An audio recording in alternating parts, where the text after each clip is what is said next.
మాజీ మంత్రి కేసీఆర్ హరీష్ రావులు ఎండిన పంటలు చూపిస్తూ కాంగ్రెస్ను విమర్శిస్తున్నాయని ఆ పార్టీ కిసాన్ సెల్ జాతీయ ఉపాధ్యక్షులు కోదండరెడ్డి కామెంట్ చేశారు.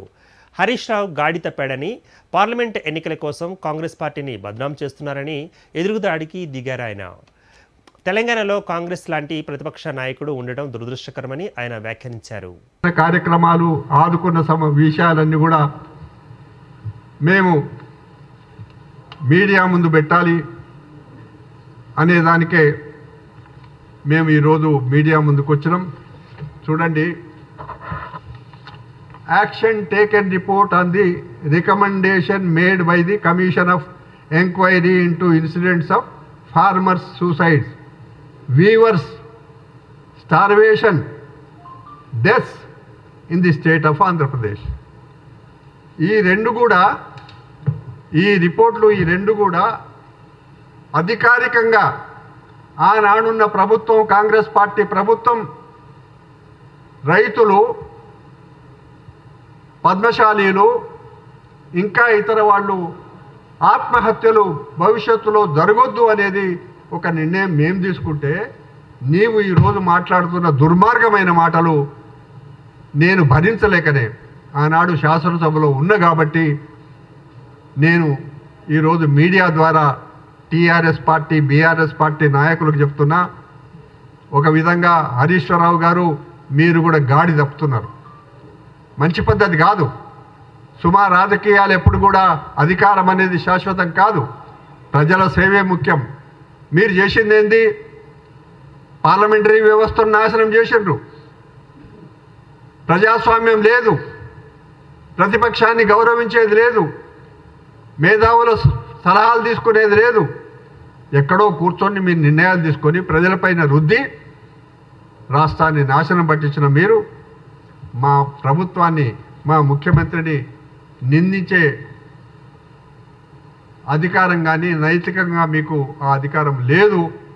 ఇక ముందు జాగ్రత్తగా మెలగండి, ప్రజల పక్కన నిలబడండి, ప్రతిపక్ష పాత్ర పోషించండి. మందకృష్ణ మాదిగ బీజేపీ మెప్పు పొందడానికి రేవంత్ రెడ్డిపై కామెంట్స్ చేస్తున్నారని Congress SC cell chairman Preetham comment చేశారు.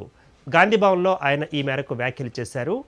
రెడ్డిల మీద ద్వేషంతో ఉన్న మందకృష్ణకు కిషన్ రెడ్డి మీద ఎందుకు అంత ప్రేమని ప్రశ్నించారు. దళిత జాతిని అణగదొక్కిన మతతత్వ పార్టీలకు మందకృష్ణ మద్దతు పలుకుతున్నారని విమర్శించారు. అందరికీ హృదయపూర్వక నమస్కారాలు. ఈరోజు ప్రెస్ మీటు బాబాసాహెబ్ అంబేద్కర్ చెప్పిన ఒక వాక్యాలతోని మొదలు పెట్టాలని భావిస్తున్నా. మతతత్వ పార్టీలతోని కానీ, మతతత్వ సంస్థలతోని కానీ ఏనాడు పని చేయబోను అని స్వయంగా బాబాసాహెబ్ అంబేద్కర్ చెప్పిన ఒక మాటను నేను కొంతమందికి గుర్తు చేయాల్సిన అవసరం ఈరోజు కలిగింది. ప్రకాశం జిల్లా ఈదుమూడి విలేజ్లో మొదలైన రిజర్వేషన్ల ఉద్యమము 3 దశాబ్దాలుగా మందకృష్ణ మాదిగ గారు తన నేతృత్వంలో బలంగా ముందరికి తీసుకెళ్ళారు. అందులో ఎటువంటి అనుమానం లేదు. కానీ ఇందులో కొన్ని రాజకీయ ప్రయోజనాలు వ్యక్తిగత ప్రయోజనాలకు ఏర్పడి కొన్ని విధాలుగా అడ్డదారులు దొక్కింది. అందులో కూడా ఎటువంటి అనుమానం లేదు. మరి ముఖ్యంగా మా రాష్ట్ర పిసిసి అధ్యక్షుడిగా రేవంత్ రెడ్డి గారు నియమితమైన తర్వాత మొట్టమొదటిగా తెలంగాణ రాష్ట్రంలో మొదలుపెట్టిన ఉద్యమము దళిత గిరిజన ఆత్మగౌరవ దండోరా పేరు మీద ఇంద్రవల్లిలో మొదలుపెట్టిన నగారా, మొట్టమొదటిగా పిసిసి అధ్యక్షుడు అయిన తర్వాత దళిత గిరిజనులకు సంబంధించిన సమస్యలతోనే మొదలుపెట్టిన ప్రస్థానము ఈరోజు రేవంత్ రెడ్డి గారు ముఖ్యమంత్రిగా దళిత గిరిజనుల పట్ల ఆయన చూపించే ప్రేమ ఏ విధంగా అంటే, నేడు ఏదైతే ఎన్నికలలో హామీ ఇచ్చినామో మాదిగలకు అన్యాయం జరుగుతుంది, సామాజికంగా ఆర్థికంగా అన్ని విధాలని భావించిన రేవంత్ రెడ్డి గారు మాదిగల కోసమని, మాదిగ ఉపకులాల కోసమని మాదిగ కార్పొరేషన్ ఏర్పాటు చేసిన ఘనత కాంగ్రెస్ పార్టీ. ఇక రైతులకు నీళ్లు ఇస్తారా, గేట్లు ఎత్తమంటారా తేల్చుకోండని హుజురాబాద్ ఎమ్మెల్యే పాడి కౌశిక్ రెడ్డి హెచ్చరికలు జారీ చేశారు. కేసీఆర్ దిగిపోగానే రైతులను కాంగ్రెస్ ఆగం చేస్తోందని విమర్శించారు.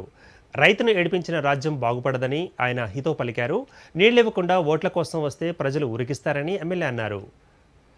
హుజురాబాద్ నియోజకవర్గంలోని 106 గ్రామాలకు మరో తడి కోసం నీళ్లు అందించాలని, లేని పక్షంలో తానే గేట్లు ఎత్తివేస్తానని హుజురాబాద్ ఎమ్మెల్యే పాడి కౌశిక్ రెడ్డి ప్రభుత్వంపై ఆగ్రహం వ్యక్తం చేశారు.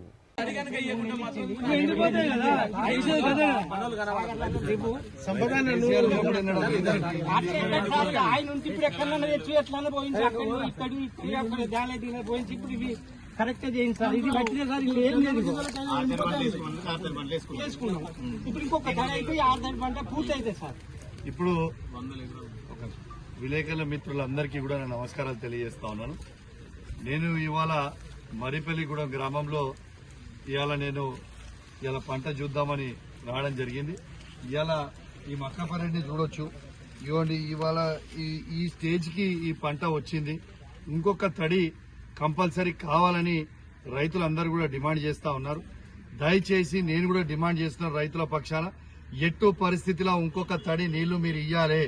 మీరు ఇస్తారా, మేము వచ్చి గేట్లు ఎత్తాలా, మీరు ఆలోచన చేసుకోరి. ఎందుకంటే రైతులు పాపం మీరు చెప్తేనే ఈ పంట వేసుకున్నారు, మీరు అంటేనే ఈ పంట వేసుకున్నారు. ఈ పంటలు రైతులు మిమ్మల్ని నమ్మిరు కాబట్టి మీరు ఖచ్చితంగా నీళ్ళు ఇవ్వాల్సిన అవసరం ఉండే. నేను ఒక్కటే అడుగుతున్నా, ఈ అధికారం కావచ్చు, ఈ ప్రభుత్వం కావచ్చు, ఒక్కటే అడుగుతున్నా, కేసీఆర్ గారు ఉన్న 10 సంవత్సరాలలో ఏ ఒక్క రోజన్నా నీళ్ల కోసం రైతులు రోడ్ ఎక్కిండ్రా? ఇవాళ రోడ్ ఎక్కే పరిస్థితి ఎందుకు తీసుకొస్తున్నారు అని చెప్పి నేను అడుగుతా ఉన్నాను. అరే కట్క కొట్టినట్టే ఉంటుందానే. కేసీఆర్ దిగంగానే నీళ్లు బంధు, కరెంటు బంధు, రైతు బంధు. అరే ఇదేం పద్ధతి అండి? ఇవాళ రైతు ఏడ్చిన రాజ్యం ఎన్నడూ కూడా బాగుపడదు. ఇది గుర్తుపెట్టుకోండి. మీరు ఏంటిదో అనుకుంటున్నారు బిడ్డ. రేపు ఇవాళ మీరు నీళ్లు ఇయ్యకపోవాలి. రేపు పార్లమెంట్ ఎన్నికలలో మీరు ఓట్లు వస్తే బిడ్డ ఉరికిస్తాం ఒక్కొక్కరిని, గుర్తుపెట్టుకోరి. మాకు రాజకీయాలు అవసరం లేదు, కానీ రైతులను మాత్రం మీరు కాపాడాల్సిన బాధ్యత మీ మీద ఉండదు అని చెప్పి సందర్భంగా ఈ ప్రభుత్వానికి హెచ్చరిస్తా ఉన్నాం, డిమాండ్ చేస్తా ఉన్నాం. ఇప్పుడు ఈ పంట తడి ఇది మాత్రం, ఈ పంట ఎండిపోతే మాత్రం మా హుజురాబాద్ నియోజకవర్గంలో ఏడన్నా కానివ్వండి, ఈ 106 గ్రామ పంచాయతీలలో చాలా దగ్గర ఈ మక్క పెరడ్లు వేసిండ్రు, మన పొలాలు వేసిర్రు, వరి పొలాలు వేసిర్రు. ఇవన్నీ కూడా ఏ ఒక్క ఎకరం ఎండినా బిడ్డ మీ సంగతి చెప్తాం. మీ నాటకాలు ఇన్ని రోజులు చూసుకుంటూ ఊకున్నాం, ఇక ఊకునే ప్రసక్తే లేదని చెప్పి ఈ సందర్భంగా తెలియజేస్తూ వాళ్ళని మరొక్కసారి హెచ్చరిస్తా ఉన్నాను. ఖచ్చితంగా నీళ్లు ఇవ్వాలని చెప్పి మరొక్కసారి నేను డిమాండ్ చేస్తా ఉన్నాను. జై తెలంగాణ, జై కేసీఆర్. బీజేపీ మద్దతుతో పార్టీ అని తెలిసి కూడా మందకృష్ణ మాదిగ మద్దతుగా మాట్లాడుతున్నారని మానకొండూరు ఎమ్మెల్యే కవ్వంపల్లి సత్యనారాయణ కామెంట్ చేశారు. గాంధీ భవన్లో ఆయన ఈ మేరకు మాట్లాడారు. బీజేపీలో దళితులు, ముస్లింలు లేరన్నారు. స్వప్రయోజనాల కోసం మందకృష్ణ మాదిగ పార్టీలు మారుతూ ఉన్నారని విమర్శించారు. మందకృష్ణని కేసీఆర్ జైల్లో పెడితే ఆదుకుంది ఎవరనేది గ్రహించాలని ఆయన ప్రశ్నించారు. దళితులందరూ కాంగ్రెస్ వెంటే ఉన్నారని ఎమ్మెల్యే కవ్వంపల్లి పేర్కొన్నారు. అందరికీ నమస్కారం. నిన్నటి రోజు మందకృష్ణ మాదిగ ప్రెస్ మీట్లో మాట్లాడుతూ కాంగ్రెస్ పార్టీలో మాదిగలకు అన్యాయం జరిగింది, మాదిగలకు ఎంపీ సీట్లు ఇవ్వలేదని, మాదిగ వ్యతిరేకి మన ముఖ్యమంత్రి గారని నానా విధాలుగా మాట్లాడడం జరిగింది. దాన్ని పురస్కరించుకొని ఈరోజు బీజేపీలో ఆయన ఉద్యమం ప్రారంభించింది 94లో. బీజేపీలో ఉంటూ బీజేపీ ఎటువంటి పార్టీ అని తెలిసి ఈ మాదిగలు సంఘానికి, సమాజానికి దూరంగా బ్రతకడానికి ఈ మతతత్వ పార్టీ లాంటి వాళ్ళే కారణమని, ప్రజాస్వామ్యం లేదని కూడా తెలిసి ఆయన బీజేపీని వెనకేసుకురావడం చాలా శోచనీయమని తెలియజేస్తా ఉన్నాను. మందకృష్ణ మాదిగ గారికి ఒకటి తెలియాలి, దాంట్లో ప్రజాస్వామ్యం లేదు, దాంట్లో దళితులు లేరు, బీజేపీ పార్టీలో ముస్లింలు లేరు. మరి ఏ విధంగా ఆయన బీజేపీని సపోర్ట్ చేస్తూ ఉన్నారో ప్రజలందరూ గమనించాలని నేను కోరుతా ఉన్నాను. మరి ఈరోజు బంగారు లక్ష్మణ్ తీసుకుందాం, జాతీయ అధ్యక్షుడిగా ఒక మాదిగ బిడ్డను చేసి 20,000 రూపాయలకు పంపించి జైలుకు పంపించి సస్పెండ్ చేసినటువంటి విధానం మనం చూస్తున్నాం. ఒక జాతీయ అధ్యక్షుడిని కాపాడుకోలేనటువంటి పరిస్థితి బీజేపీ ఆనాడు కల్పించింది. ఈరోజు మనం నిన్నటికి నిన్న అద్వానీ గారికి భారతరత్న ఇస్తూ ఇటు ప్రధానమంత్రి ఇటు అద్వానీ గారు చైర్లో కూర్చోవడం, మన రాష్ట్రపతి ముర్ము గారు నిల్చోవడం, వాళ్ళు ఇచ్చే గౌరవం దళితులకని నేను గుర్తు చేస్తా ఉన్న మందకృష్ణ మాదిగ గారు ఎటు పడితే అటు తూగడం కాదు. ఒకటి అంబేద్కర్ గారు అన్నారు, మీకు తెలుసు, ఆత్మాభిమానం కన్నా రైట్స్ ఎప్పుడు గొప్పవి కాదు అని.